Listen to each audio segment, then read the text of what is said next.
many symbols of racism, religious bigotry of the worst kind still lives on. The discrimination that is in the minds and hearts of people, it's time to end this. It's painful to see that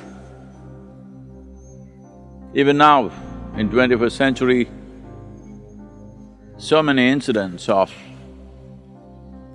discrimination based on race, religion and caste.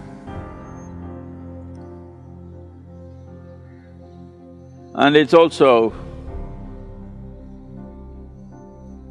nice to see that today there is a movement across the world inspired by a terrible incident in Minneapolis. Well, these have been happening regularly.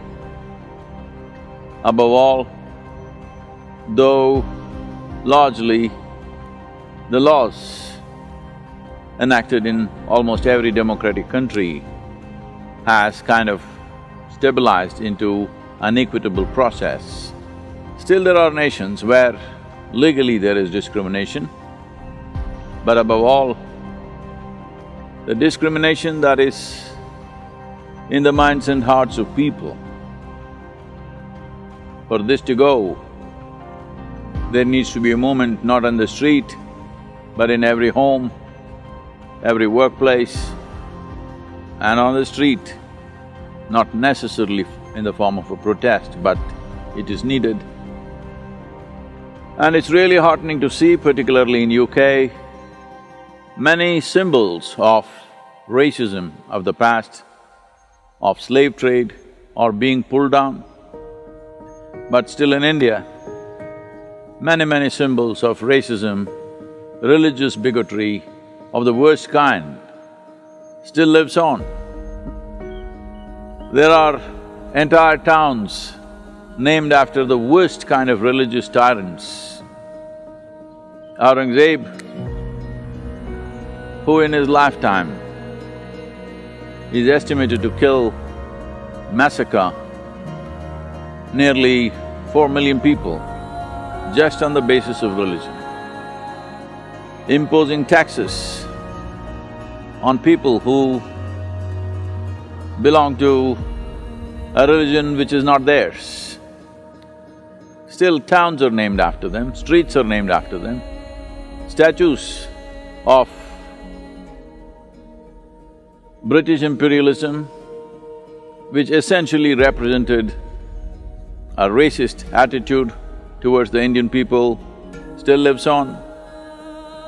Well, the great British hero, Mr. Churchill himself, a racist of the worst sort, engineered the Bengal famine, which took the lives of 3.7 million people, and when confronted, has the temerity to say that anyway, Indians will breed like rabbits and make it up. Well, such people have been honored and celebrated in the world. It's time we set different standards for the coming generations. All discrimination, prejudice, in the name of color, caste and creed, it's time to end this.